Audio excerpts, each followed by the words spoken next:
नमस्कार, मैं हूं सोनू और आप देख रहे हैं मीडिया दर्शन अखबार का यूट्यूब चैनल। 2024 लोकसभा चुनाव का आगाज़ हो चुका है और एक तरह से कह सकते हैं कि आने वाला 2024 को महासंग्राम की तरह देखा जा रहा है। और मैं बता दूं कि यह जनता तय करेगा कि आने वाले 2024 लोकसभा चुनाव में किसको अपना वोट देकर प्रधानमंत्री का ताज पहनाएगा। और एक तरफ बिहार में इस समय सियासी लगातार तेज है, जिस तरह से जदयू में लगातार टूट हो रहा है, उसी पर लेकर मैं बात करूँगा नोखा विधानसभा के पूर्व प्रत्याशी नागेंद्र चंद्रवंशी से। और मेरे साथ बात करने के लिए जिस तरह से लगातार जदयू में टूट हो रहा है, क्या कहिएगा? नहीं, जदयू में टूट नहीं हो रहा है। कुछ वैसे लोग हैं जो पहले से किसी और दल में थे और फिर जदयू में आए और जदयू से दूसरे जगह जा रहे हैं, तो उसको जदयू में टूट थोड़े कहा जाएगा। वो तो पर्सनल लाभ के लिए जदयू में आए थे और फिर यहाँ लाभ उनका सिद्ध हो गया तो फिर दूसरे दल में अपने पर्सनल लाभ के लिए जा रहे हैं। वैसे लोगों को जदयू की संज्ञा क्यों दिया जाएगा? क्या लग रहा है, कहा जा रहा है लगातार जिस तरह से बीजेपी हमला कर रही है कि जदयू अंधकार में जा रहा है, क्या लग रहा है कि जदयू को, विरासत को आप लोग बचा लीजिएगा या जदयू डूब जाएगा 2024 के बाद में? देखिए, जदयू का विरासत बिहार की जनता है। नीतीश कुमार के नेतृत्व में लगातार 2005 से अभी तक जो बिहार में विकास हो रहा है, उसमें जो बिहार में जदयू को अंधकार की ओर जा रहा है, जो कह रहे हैं, वो खुद आगे आने वाले 2024 के बाद अंधकार में जाने वाले हैं। ये आने वाला समय बताएगा और बिहार की जनता यह मूड बना चुकी है कि जनता दल यू के नेता नीतीश कुमार और बिहार के मुख्यमंत्री नीतीश कुमार जी ही इस बिहार को और देश को आगे ले जा सकते हैं, विकास को गति दे सकते हैं। इसमें कोई दो राय नहीं, जनता इसका निर्णय ले चुकी है।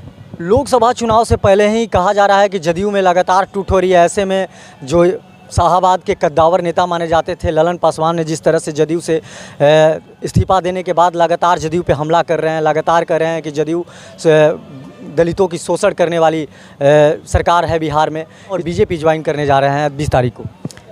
देखिए, दलितों का शोषण करने का जो आरोप लगा रहे हैं, मैं आपको बता देना चाहता हूँ कि शोषण नीतीश कुमार के राज्य से पहले हुआ करता था। और अन्य प्रदेश में भी देखिएगा, नीतीश कुमार जी ने जब से बिहार की बागडोर अपने हाथ में लिया है, सभी लोगों का विकास किया है, सभी लोगों का सम्मान दिए हैं। आज जो कह रहे हैं कि दलितों पर अत्याचार नीतीश कुमार जी के राज्य में होता है, उनका कथना बिल्कुल गलत है।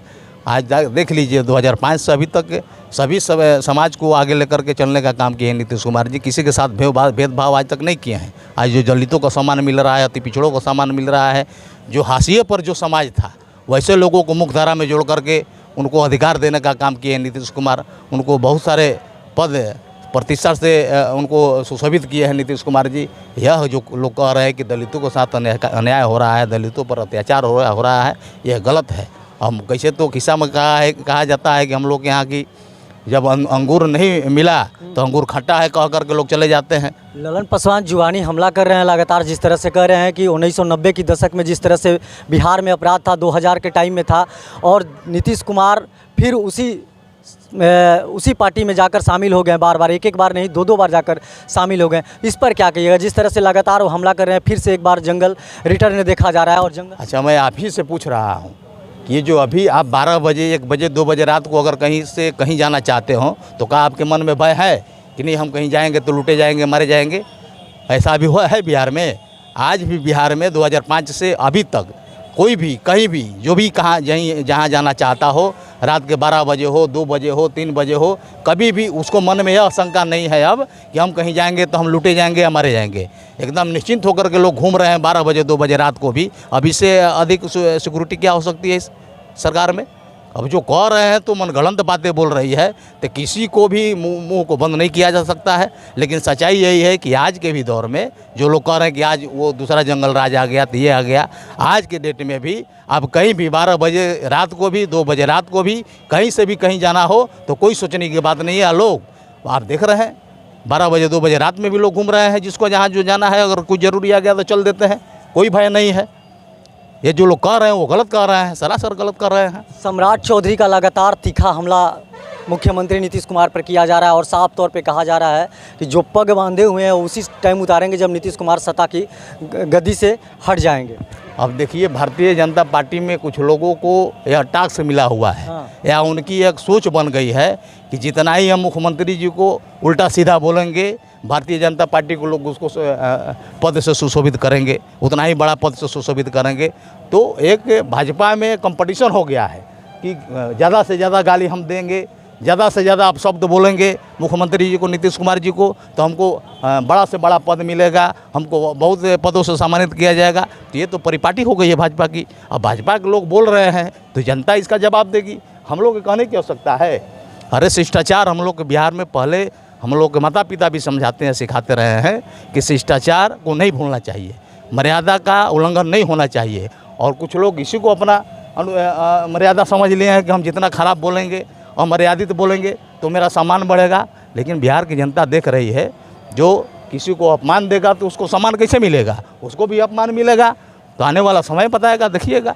अच्छा, 2025 में जो तीसरी नंबर की पार्टी है आपकी जदयू, लग रहा है कि उसका 2025 आते आते इसका खेला जो है ख़त्म हो जाएगा, साफ तौर पे बीजेपी का कहना है। अरे भाई देखिए, किसी को अगर बोलने की आज़ादी है इस लोकतंत्र में, कोई भी कुछ बोल सकता है। लेकिन मेरा मानना है कि कोई भी बात कोई बड़ा नेता या कोई अधिकारी बोले तो नाप तोल को बोलना चाहिए। हम आज तीसरे नंबर की पार्टी है, कभी एक नंबर के भी पार्टी थे। तो लोकतंत्र में जनता मालिक है। और हमारे साथ भाजपा के लोगों ने 2020 में जो काम किया है, दोस्ती के नाम पर जो हम लोगों का गला धोखाबाजी किया है, आप लोग नहीं जान रहे हैं। 2020 के चुनाव में हम भी उम्मीदवार थे और एनडीए का प्रत्याशी होते हुए भी हम लोग भारतीय जनता पार्टी का जो सहयोग मिलना चाहिए नहीं मिल पाया। भारतीय जनता पार्टी के वोटर को जो हम लोगों के जदयू के कैंडिडेट को वोट मिलना चाहिए वो नहीं मिला। इसका नतीजा हुआ कि हम लोग की संख्या कम हुई, उन लोग की संख्या बढ़ गई। हमारे जदयू के जो वोटर थे, बीजेपी के वोटर वोट दिए प्रत्याशी को, लेकिन भाजपा बीजेपी के जो वोटर थे जदयू के प्रत्याशी को वोट नहीं दिए। इसमें हमारी संख्या कम हुई है। लेकिन इस बात को हम लोग नहीं समझे थे पहले। लेकिन आज जो हम लोग भरोसेमंद विश्वासी आदमी है, जिसके साथ संबंध रहता है, उस पर पूरा का पूरा भरोसा रखते हैं, विश्वास रखते हैं। और विश्वास में कोई विश्वासघात करता है और अपने आप को पीठ थपथपाता है कि अब जदयू तीसरे नंबर की पार्टी होगी, जदयू तो वो तो घात किए हैं आप हमारे साथ। घात नहीं किए होते तो हम तीसरे नंबर की पार्टी कहाँ होते। लेकिन ये आने वाला फिर समय बता देगा कि आप नंबर 1 पार्टी हैं कि Janata Dal you number 1 party रहेगी। 2024 के बाद पता चल जाएगा आपको। जैसे कि अभी आपने सुना, नोखा के पूर्व प्रत्याशी नागेंद्र चंद्रवंशी से इनका साफ बीजेपी पर तीखा हमला इनके द्वारा किया जा रहा है। और साफ तौर पे कहा जा रहा है कि जिस तरह से 2020 में बीजेपी के द्वारा खंजर घोंपने का काम किया गया, उससे ये लोग अभी भी उभरे हुए नहीं हैं। और साफ तौर पे इनका कहना है कि आने वाला समय बताएगा कि जदयू 1 नंबर की पार्टी 2025 में अपने आप को बिहार में स्थापित करेगी। बाकी तमाम आप ऐसे ही खबर देखने के लिए हमारे साथ बने रहिए। तब तक के लिए दीजिए इजाज़त।